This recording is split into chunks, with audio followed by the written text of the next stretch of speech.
ada sebuah rumah mewah kali Nadia, mewah, terus macam dihuni sama satu keluarga. Ada bapaknya, ada ibunya, terus ada macam dua anaknya lagi tuh.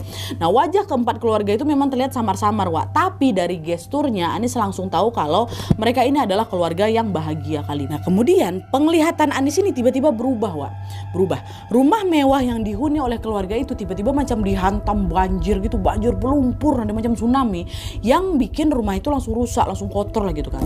Nah nggak lama penglihatannya si Anis ini berubah lagi, dimana kala itu Anis melihat si bapak ini macam menarik tangan seorang anak yang terikat di pohon sambil menangis. Nah belum sempat Anis memahami apa yang terjadi di dekat mimpinya itu Wak, Anis kembali dibuat kaget lagi karena pohon tempat anak itu terikat tiba-tiba berubah wujud jadi wanita yang mengerikan. Badannya besar kali, rambutnya gimbal lah dia, dan seluruh giginya taring. Ya itu pohon tuh berubah jadi kayak gitu. Dan lagi-lagi sebelum Anis memahami apa yang terjadi, dia macam kelempar lagi dengan kejadian yang lain.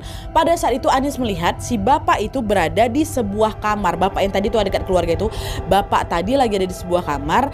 Dan mohon maaf, dia sedang melakukan hubungan badan dengan wanita, tapi bukan wanita yang seram tadi, beda lagi Wak, sosok wanita yang punya ekor panjang macam ular lagi bersetubuh sama si wanita ini. Apa nggak random kali, mimpi random dan juga mengerikan. Astagfirullahaladzim, ini apa nih, kok betul nggak sih nih gitu kan. Nah di penglihatan terakhir ini Anis tuh macam berusaha untuk memastikan penglihatannya Wak, tapi ketika Anis berusaha semakin mendekat kepada si ular dan bapak ini, tiba-tiba Anis terbangun. Terbangun aku langsung. Dan setelah membuka mata, Anis sudah berada di ruang perawatan, tangannya sudah diinfus, sudah dikelilingin sama kon-kon aku. Nah dia, mereka nanya, ya Allah Nis, gimana keadaan kamu, udah enakan? Aduh Mbak, alhamdulillah udah enakan. Maaf ya udah ngerepotin kalian semua. Ini kayaknya ada nggak beres lah sama jasad yang lagi kita otopsi, kata si Anis kayak gitu. Terang-terangan aja kan. Nah waktu itu Pak Bambang sebelah seniornya di situ juga.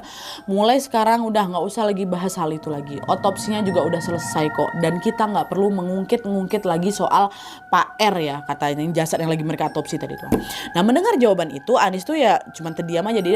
Aku udah nggak berani nanya lagi Nadia.